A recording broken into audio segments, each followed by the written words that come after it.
Ever wondered if daily movements could be a game changer for your blood sugar levels? Surprising as it sounds, simple habits might hold the key to better management. In this video, we'll uncover 5 movement habits that can help regulate your blood sugar, empowering you to take control of your health with ease. Top 5 movement habits that help regulate blood sugar. Number 1, regular aerobic exercise. First up, let's talk about regular aerobic exercise. You might know it as cardio. This type of exercise is fantastic because it effectively lowers your blood glucose. How? Well, as you move, your muscles actively use sugar for energy. This demand then draws glucose from your bloodstream, which naturally reduces those levels. This is especially helpful for managing those sugar spikes you might get after a meal. It promotes more stable blood sugar throughout your day and helps prevent those sharp rises that can really strain your system. Now, there are so many enjoyable aerobic activities that can easily fit into your lifestyle. For instance, brisk walking is a simple, low-impact way to start. If you prefer something in the water, swimming provides an excellent full-body workout that's also gentle on your joints. Then there's cycling, whether you like to be outdoors or on a stationary bike, which is great for boosting heart health and endurance. And for those looking for a bit more of a cardiovascular challenge, running or jogging are excellent options. When it comes to getting the best blood sugar benefits from aerobic exercise, consistency is really key. The aim is for at least 150 minutes of moderate intensity activity each week, or if you prefer something more vigorous, 75 minutes will do. You could break this down into 30-minute sessions 5 days a week. Or, if that's easier, even shorter bursts of 10 to 15 minutes throughout the day can provide significant cumulative benefits. It all adds up. One of the major perks of aerobic exercise is how it improves your insulin sensitivity. After you've finished your workout, your muscle cells become much more receptive to insulin. That's the hormone that helps glucose get into your cells from your bloodstream. What's really impressive is that this enhanced sensitivity can last for a full 24 hours, or sometimes even longer. This means your body can manage blood sugar more efficiently long after you've stopped moving. And finally, regular aerobic exercise has a significant impact on your long-term blood sugar control, which is often reflected in lower A1C levels. Since A1C measures your average blood sugar over several months, consistent activity helps bring this average down. This is a great indicator of better diabetes management and also means a substantially lower risk of developing those long-term complications that can come with persistently high blood sugar. Number 2, strategic strength training. Moving on to our second habit, let's explore strategic strength training. This is also known as resistance training, and it plays a really crucial role in blood sugar regulation in a way that's distinct from aerobic exercise.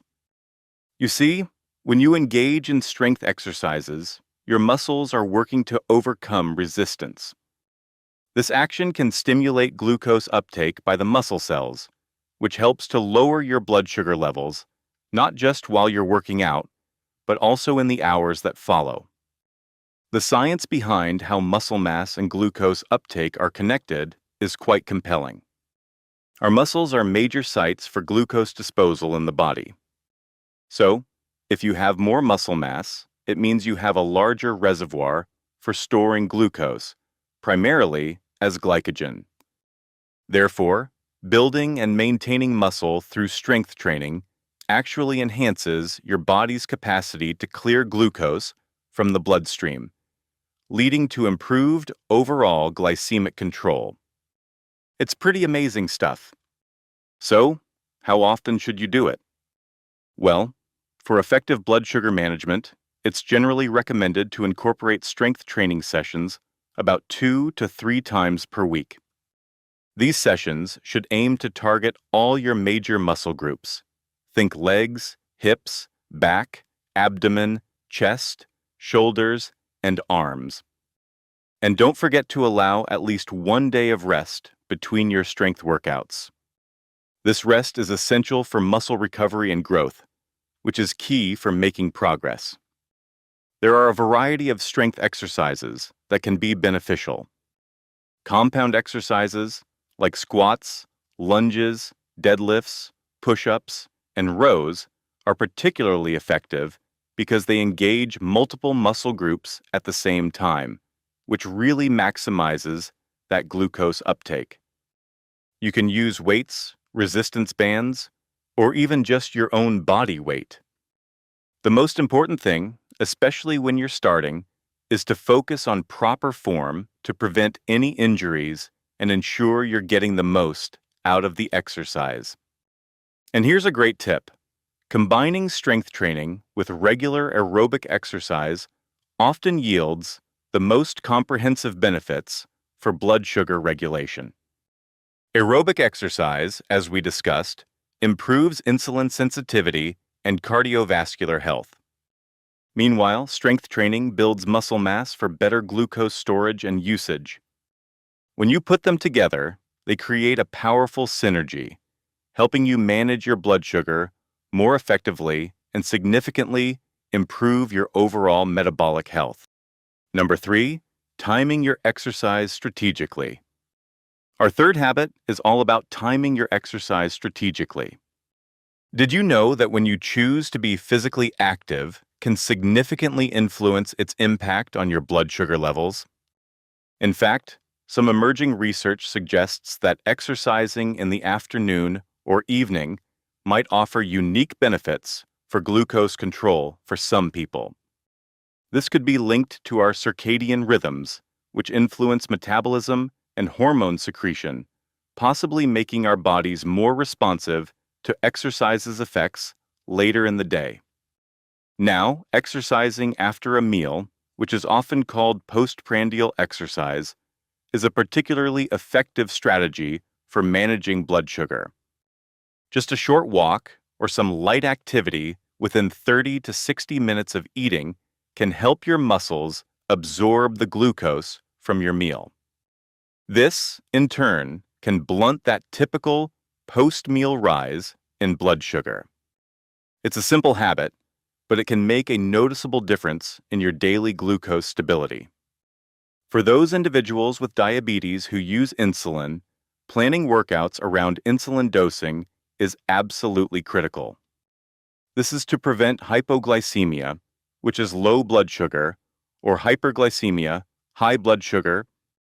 This planning might involve adjusting insulin doses before exercise, perhaps consuming carbohydrates before or during your activity, or choosing exercise times when insulin action is less prominent. It's really important here to work in close coordination with a healthcare provider for safe and effective planning.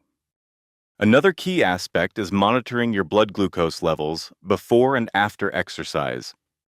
This is a cornerstone of exercising safely and effectively, especially if you have diabetes.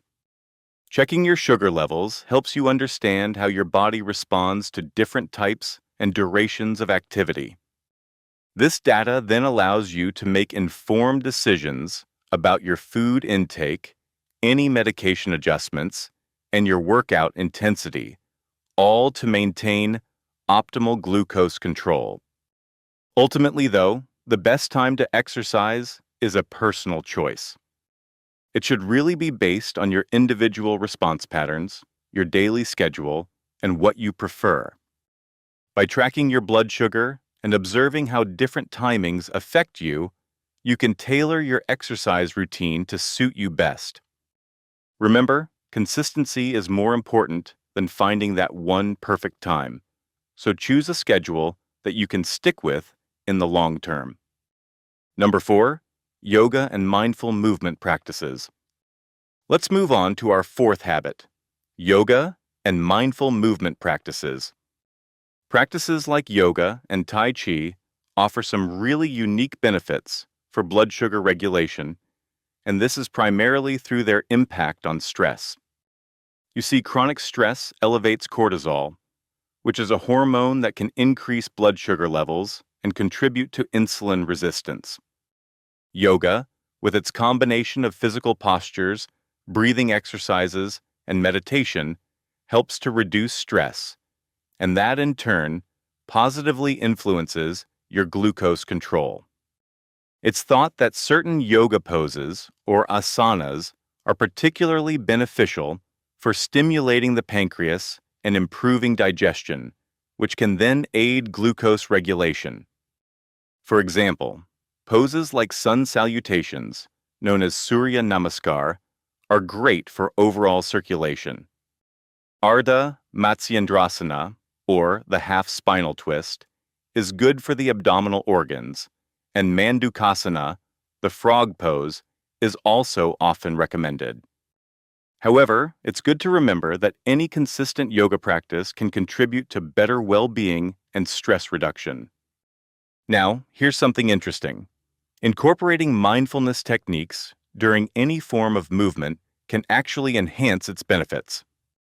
This involves paying full attention to your body's sensations, your breath, and your environment, all without judgment. This mindful approach can make exercise more enjoyable, reduce stress even further, and help you become more attuned to your body's signals. This includes those signals related to blood sugar changes that might happen during physical activity. So, what's a good amount to aim for? Well, aiming for 2 to 3 sessions of yoga or mindful movement per week can be a great starting point. But even shorter, daily practices of about 15 to 20 minutes can be effective for managing stress and improving your body awareness. The key, as with many things, is consistency and choosing a style of yoga or practice that you find calming and that you can sustain in your routine. And one more thing about yoga and mindful movement. They beautifully complement other forms of exercise like aerobic and strength training. While cardio and strength work focus more on physical exertion and muscle building, yoga adds these wonderful elements of flexibility, balance, and stress reduction. This holistic approach addresses multiple factors that influence blood sugar, creating a really well-rounded fitness regimen for optimal metabolic health. Number 5, consistent daily movement habits. Our fifth and final habit is all about consistent daily movement habits. Something as simple as breaking up prolonged periods of sitting can be a profoundly effective strategy for better blood sugar management. You might not realize it, but extended sedentary time is linked to increased insulin resistance, even if you're doing structured workouts. So, setting reminders to stand up, stretch, or just walk for a few minutes every hour can really counteract these negative effects and promote healthier glucose levels. It's true that occasional intense workouts are beneficial, but consistent daily movement often plays a more significant role in your overall blood sugar control. Think about it. Regular, moderate activity throughout the day helps maintain insulin sensitivity and glucose uptake more steadily than those sporadic, high-intensity bursts. It's like keeping your metabolic engine gently humming rather than revving it hard only now and then. Incorporating simple movement habits into your daily routine doesn't have to be complicated at all. For example, you could opt to take the stairs instead of the elevator, or park a little further away from your destination to get in those extra steps. Maybe walk around while you're talking on the phone. Even engaging in active hobbies like gardening counts. These small efforts really do accumulate and contribute significantly to your overall activity levels. Here's why this consistency matters so much.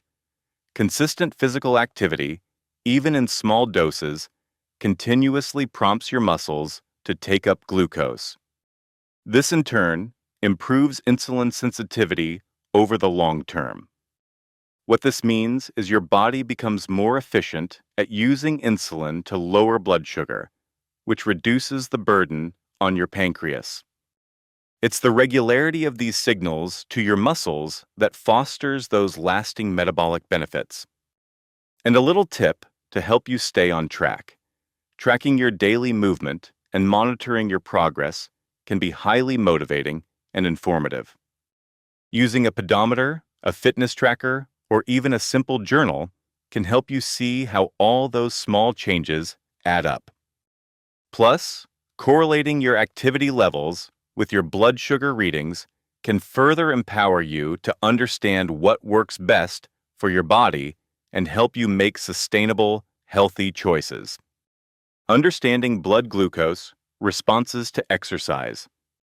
Now, it's really vital to understand that blood glucose responses to exercise can vary greatly from person to person and even from day to day. There are many factors at play here, like the type of exercise you're doing, its intensity and duration, and any current medication you might be on. Because of this, checking your blood sugar before, during, especially if you're exercising for extended periods, and after your activity is crucial. This is particularly important when you're starting a new routine. Also, be aware of the symptoms of hypoglycemia, things like shakiness or sweating, and hyperglycemia, which might show up as excessive thirst. You can then use this information to adapt your movement, your food intake, or your medication, always in consultation with your healthcare provider. This ensures that exercise remains a safe and beneficial part of your diabetes management plan. Special considerations for people with diabetes. And for individuals with diabetes, preventing hypoglycemia during exercise is absolutely paramount. It's always a good idea to carry a source of fast-acting carbohydrates with you. And please, regularly consult your healthcare provider to create a personalized exercise plan. This plan should consider your medications, especially insulin. They can guide you on any necessary adjustments and other safety precautions, all to ensure you can exercise confidently and effectively. So, to wrap things up, embracing these 5 movement habits offers a really powerful path to better blood sugar control. By leveraging multiple physiological benefits, from reduced insulin resistance to enhanced glucose uptake, you can achieve improved metabolic health. Why not start your journey to a healthier, more active life today and really feel those positive changes? Did you find this information helpful? If so, please feel free to share it with others who might benefit. We'd love to hear from you. Which movement habit are you thinking of trying first? Go ahead and ask any questions or share your experiences in the comments section below. Let's support each other on this journey to better health.